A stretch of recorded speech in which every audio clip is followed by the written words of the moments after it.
আলু বেগুনটা ধুয়ে নিয়েছি। মাছগুলোতে এবার হলুদ আর নুন দিয়ে দিচ্ছি, মেখে নিচ্ছি। মাখা হয়ে গেছে, গ্যাসটা অন করে দিয়েছি। কড়াইটা গরম হয়ে গেছে, এবার ওতে তেল দিয়ে দিচ্ছি।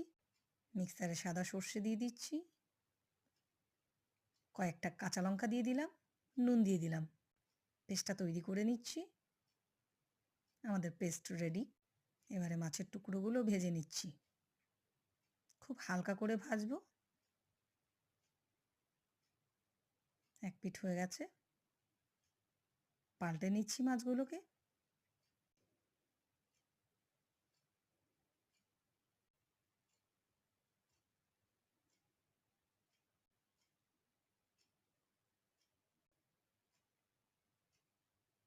মাছ ভাজাগুলো তুলে নিচ্ছি।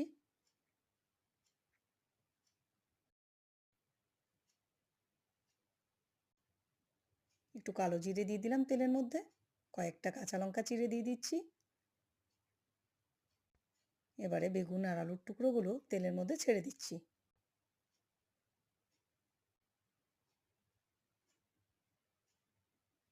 একটু নাড়িয়ে নিচ্ছি।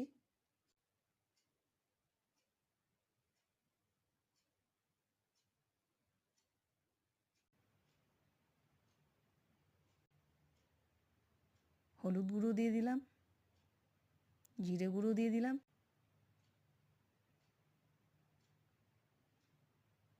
সামান্য নুন দিয়ে দিলাম, সর্ষের পেস্টটা দিয়ে দিলাম।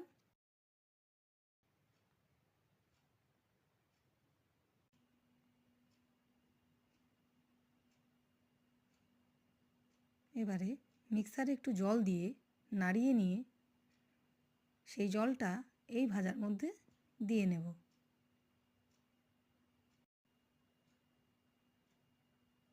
এবারে নাড়াতে থাকবো আস্তে আস্তে।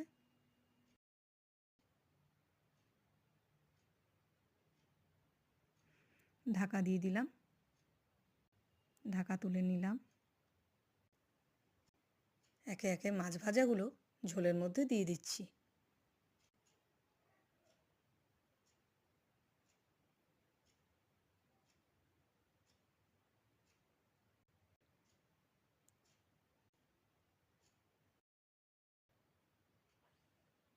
সব মাছ ভাজাগুলো ঝোলের মধ্যে দিয়ে দিলাম। এবারে ঢাকা দিয়ে দিচ্ছি, ঢাকাটা তুলে নিলাম। বেগুন আলু দিয়ে ইলিশের ঝোল রেডি। আপনারা খেয়ে বলবেন কেমন হয়েছে। কমেন্ট করতে, সাবস্ক্রাইব করতে আর শেয়ার করতে ভুলবেন না।